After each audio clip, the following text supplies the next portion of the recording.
our new take on the Tiefling and actually the Aasimar, right? So why did we do Daera, right? Why didn't we just do like, you know, demons or your typical like red skin kind of like demonic devilish race kind of thing? The conception of the Daera, right? Daera is yes, it is our take on Tiefling and demon and that style of race, but at the crux of what the Daera is actually just a race that is extraordinarily aligned with the divine or with greater powers that are of a godly nature, right? So that means that if you are a tiefling, traditionally, right, a tiefling has some kind of infernal lineage with like a demon or a devil, right? Or if you are a demon, then your lineage is to your archdevil or archdemon. So the same thing goes for the Aasimar, right? The Aasimar is it's a celestial being. It's a being that is intrinsically tied to some kind of a god, right? Some kind of like a holy entity. It could be like a Pegasus or unicorn or like a mythical creature that is worshipped that is inherently good. So what our Daera is, right? The Daera is a race that takes on a kind of divine nature that is based on one of these. It could be good, it could be bad, right? And I think that's the main difference that we have to tieflings and to demons and stuff like that, right? It is the combination of like a race that is very much dependent on the nature of their divinity and what they're drawn to. And the way that it is determined, it's kind of determined on birth, right? It's by race. So you can kind of look at it in the sense that like, oh, your sub race or your birthright or birthhood already is kind of determined for you based on your parents. Now, is that strictly true? Not necessarily, but that's the baseline that we have. In a sense, you can think of the Daera as like there's the old school Dragonborn lore, which was designed that like the Dragonborns and the kobolds kind of created to serve dragons. So you can kind of look at it in the same way where the Daera are like these god servants per se, right? Or like cultists or natural fanatics. They are that sort of god servants that are they're not made by the gods directly to serve their needs, but they were in a sense metaphorically made to serve them. They will pursue this divinity.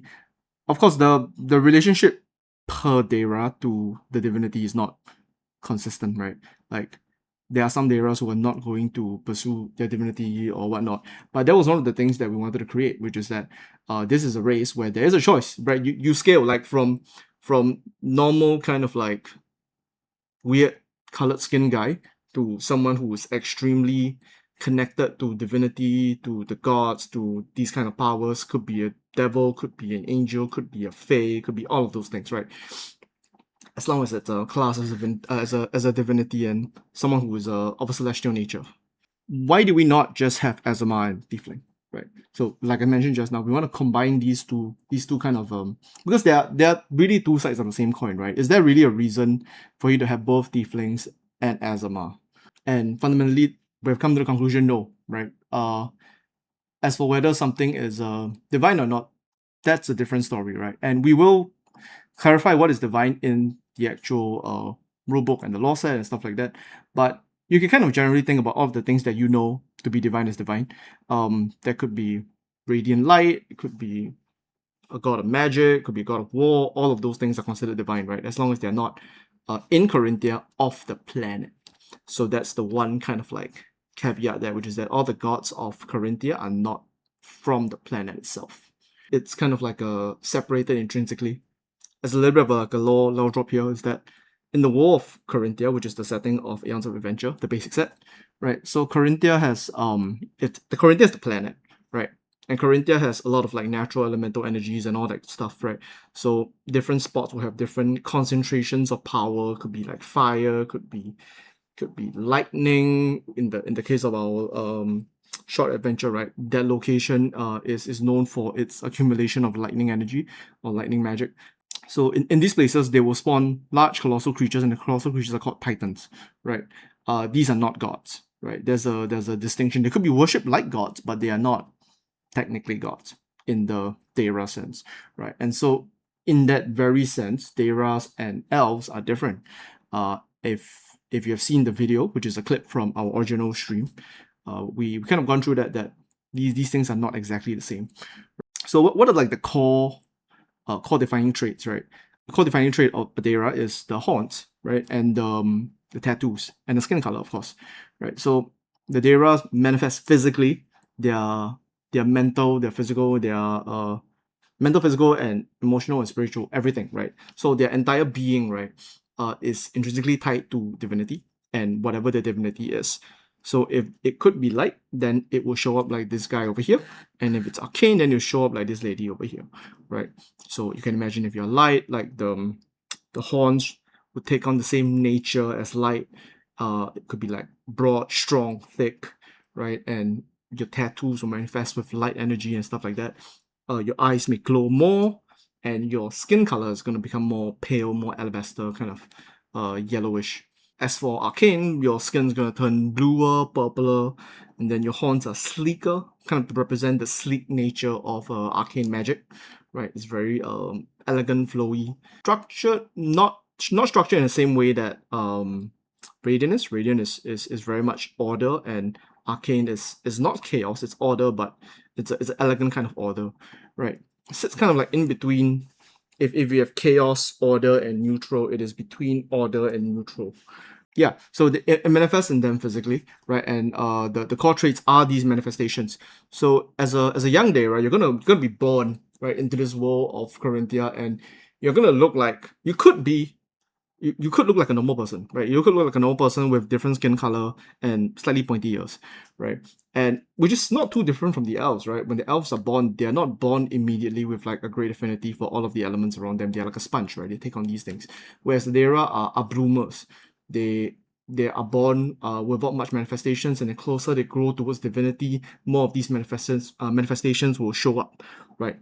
Bigger horns, like thicker tattoos, and more of these elemental effects will show upon their body itself. And yeah, with that as one of those core traits, so that also means that as a Daera, you might choose to not pursue your divinity. Now, what would that look like, right? That could be in the sense that you are a Daera who is not pious.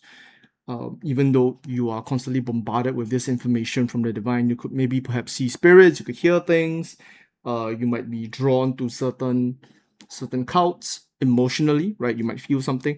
Now, it's not wise for in TTRPGs for DMs to take control of a player's or character's feelings, but sometimes when you have an external force, right, it's something that's projected onto their being from what is essentially their god, right?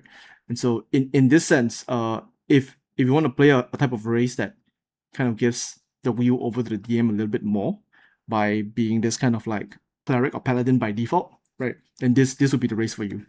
So if you've seen the Radiant Mastery, the Radiant Mastery has like this image on it, right?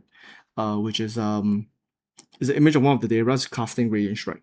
So Radiant Strike is like the rank 0 skill of the Radiant Mastery, right? So the Daera are very much designed after like the Romans, the Greek, the Vatican, looking at like the Catholics and stuff like that, right? They're very much designed after that main concept. But that was where we started. We started with light demons, right? And then we was like, okay, let's just spread this all out to the arcane, to the fire, to all of that stuff. So we have in the basic set, we have the Radiant one, and then we have the arcane one. So those are our two main ones right now. In the future, we hope that maybe you design more stuff based on the other gods. That would also have to come with more interesting skills. So as a little bit of a footnote for people who aren't familiar with the way that races work in Aeons of Adventure, when you pick a race, what the races determine is a list of skills that you can choose from. So in the basic set, each race comes with 2 skills that you can choose from, so you can choose one of the 2, right? And they act the same as any other skill. So you have a card.